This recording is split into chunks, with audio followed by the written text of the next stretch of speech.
എന്നാൽ ചില ആളുകൾ വിമർശിക്കുന്നത് ബോധപൂർവം അയാളെ ഇല്ലായ്മ ചെയ്യാൻ വേണ്ടിയിട്ടാണ്. നമ്മുടെ പ്രധാനമന്ത്രിയാണെങ്കിലും ശരി, നമ്മുടെ മുഖ്യമന്ത്രിയാണെങ്കിലും ശരി, ഇങ്ങനെ പല ആളുകളും സമൂഹത്തിൽ എപ്പോഴും തെളിഞ്ഞു നിൽക്കുന്ന ആളുകൾക്ക് നേരെ ഒരുപാട് വിമർശനങ്ങൾ വരും. ചിലർ ആൻസർ പോലും ചെയ്തില്ല, അവഗണിച്ചെന്ന് നമുക്ക് മനസ്സിലാവില്ല, മൈൻഡ് ചെയ്യാന്ന് പോയി കളയും.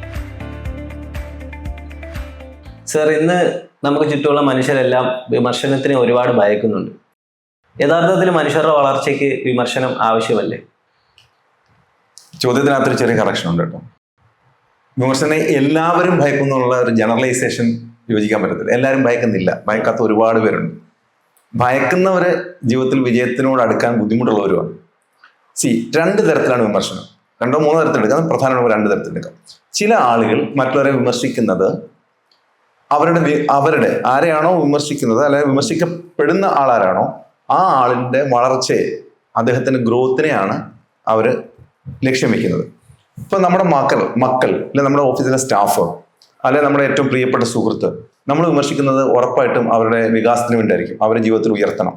അപ്പൊ അത് കേൾക്കുമ്പോൾ കേൾക്കുന്ന ആൾക്കൊരു ചെറിയ രീതിയിൽ ഒരു ചെറിയ വേദന വരുമെങ്കിലും ബുദ്ധിയുള്ള ആളാണെങ്കിൽ അയാൾ ആലോചിക്കും, എന്തിനാണ് ഇവരെന്നെ വിമർശിച്ചത് എന്ന് മനസ്സിലാക്കി അയാളുടെ കുറവുകൾ മനസ്സിലാക്കി ആ കുറവിൽ നിന്ന് പുറത്തേക്ക് കടന്ന് അയാൾ വളർച്ചയിലേക്ക് പോകും. എന്നാൽ ചില ആളുകൾ വിമർശിക്കുന്നത് ബോധപൂർവം അയാളെ ഇല്ലായ്മ ചെയ്യാൻ വേണ്ടിയിട്ടാണ്. അപ്പൊ ആദ്യം പറഞ്ഞ കേസിലാണെങ്കിൽ നമ്മൾ എന്ത് ചെയ്യണം?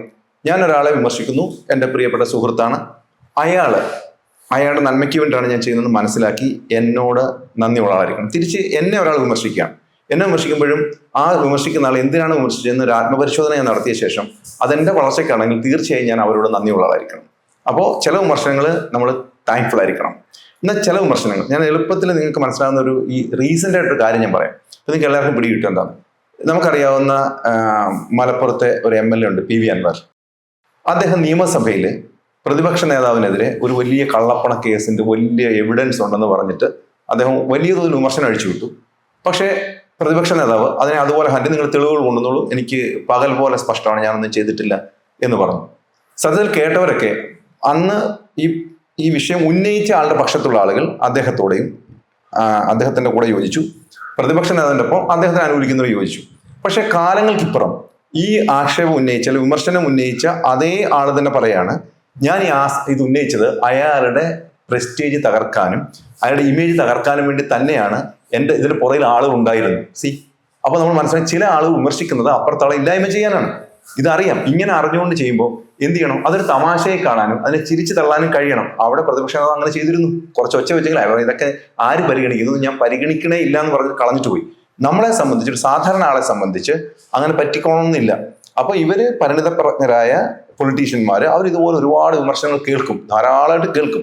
ആ പ്രതിസന്ധികളെ അല്ലെങ്കിൽ വിമർശനങ്ങളെ അവർ എങ്ങനെ നേരിടുന്നു എന്നുള്ളതാണ് വിഷയം. നമ്മളതിനെ കാണുന്ന രീതിയാണ്. അപ്പൊ എല്ലാവരും എന്നുള്ള കാര്യം ഞാൻ നേരത്തെ ഖണ്ഡിക്കാനുള്ള കാര്യം, എല്ലാവരും അങ്ങനെ അല്ല. നമ്മുടെ പ്രധാനമന്ത്രിയാണെങ്കിലും ശരി, നമ്മുടെ മുഖ്യമന്ത്രിയാണെങ്കിലും ശരി, ഇങ്ങനെ പല ആളുകളും സമൂഹത്തിൽ എപ്പോഴും തെളിഞ്ഞു നിൽക്കുന്ന ആളുകൾക്ക് നേരെ ഒരുപാട് വിമർശനങ്ങൾ വരും. അവർ തെളിഞ്ഞു നിൽക്കാനുണ്ടായ കാരണം, തെളിഞ്ഞു നിൽക്കാന്ന് വെച്ചാൽ എല്ലാവർക്കും അറിയപ്പെടുന്ന വ്യക്തിയായി, സമൂഹത്തിന് ഗുണമുള്ള വ്യക്തിയായി നിൽക്കുന്നതിന് കാരണം അവർ വിമർശനങ്ങളെ ഞാൻ പറഞ്ഞ പോലെ കാണുന്നുണ്ടാണ്. അവരെ തകർക്കാനുള്ളതാണെങ്കിൽ അവർ ചിരിച്ചു കളഞ്ഞിട്ട് പോകും. തീർച്ചയായും അവരെ വിമർശിക്കുമ്പോൾ അതിനകത്ത് കാര്യകാരണങ്ങൾ ഉണ്ടെന്ന് മനസ്സിലാക്കിയാൽ അക്സെപ്റ്റ് ചെയ്തിട്ട് പോകുന്ന ആളുകൾ, നമ്മൾ TV ചാനലിൽ വാച്ച് ചെയ്യുന്ന നോക്കാം, പൊളിറ്റീഷ്യന്മാരൊക്കെ തന്നെ ഇങ്ങനെയൊക്കെയാണ്. ചില കാര്യം കേൾക്കുമ്പോൾ അവർ അതിനെ അങ്ങനെ അവഗണിച്ചിട്ട് പോകും. ചിലർ ആൻസർ പോലും ചെയ്തില്ല, അവഗണിച്ചെന്ന് പോലും നമുക്ക് മനസ്സിലാവില്ല, മൈൻഡ് ചെയ്യാന്ന് പോയി കളയും. അപ്പോൾ ജീവിതത്തിൽ ഇങ്ങനെ കാര്യങ്ങളെ, ഇതിനെല്ലാം വേണ്ടത് അവബോധമാണ്, അവയർനെസ് വളരെ വളരെ പ്രധാനപ്പെട്ട കാര്യമാണ്.